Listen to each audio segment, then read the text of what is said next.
Unidentified flying objects have been part of popular culture for more than half a century. They've inspired movies, TV shows, books, and even entire festivals dedicated to the unknown. What's curious is that although cinema turned them into spectacle, interest in UFOs didn't begin in Hollywood.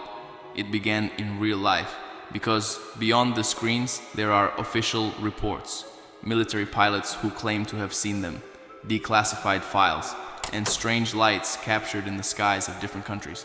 That thin line between fiction and reality is what keeps the obsession alive, and what makes it unsettling, because we're not just talking about invented stories, but about sightings and evidence in real life. July 1947, the desert of New Mexico. A rancher named William Mac Brazel was walking his land when he stumbled upon something unexpected. Debris scattered in the middle of nowhere. Fragments of rubber, strips of metal, lightweight wooden sticks, and reflective sheets. They didn't seem to belong to any common airplane or machinery. Brazel gathered some of the debris and took them to the local sheriff's office. What at first looked like a rural curiosity would soon become one of the most famous episodes of modern history, the so-called Roswell incident. The news exploded when the Roswell Army Air Base released an official statement. They had recovered a flying disc. That phrase alone was enough to spark headlines and stir the nation. For the first time, a U.S. military institution had used those words, confirming what until then were just rumors about strange lights in the sky. However, the excitement didn't last. Just one day later, the Army changed its story. The supposed flying saucer was nothing of the sort, but merely a weather balloon.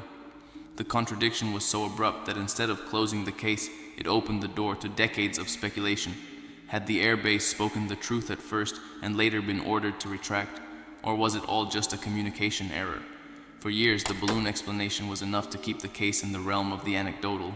But by the late 1970s, researchers and ufologists began to dig back into the file. Witnesses who had stayed silent for decades spoke of debris that couldn't be broken, strange hieroglyphs on the material, even non-human bodies guarded by the military, secret autopsies, hidden facilities, blurry photographs. The mythology of Roswell began to take shape.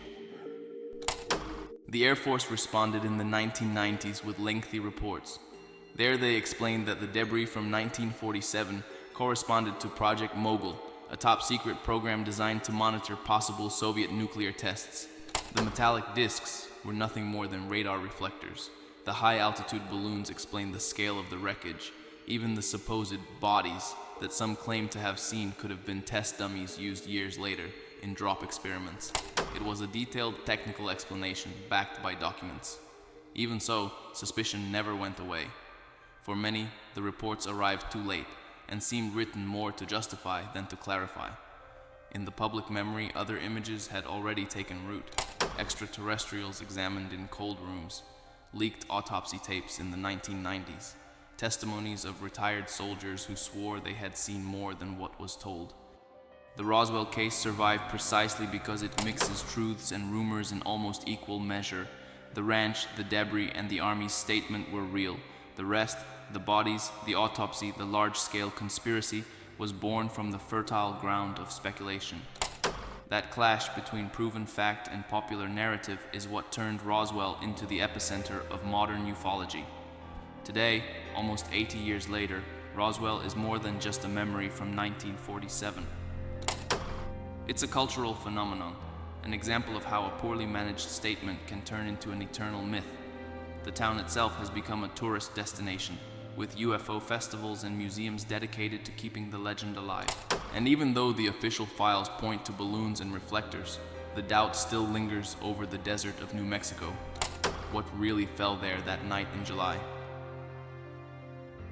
This is just the beginning. The Forsaken is a new channel, and your presence gives life to the cult. Join us for more disturbing stories every week. Until then, rest. We'll meet again in another tale.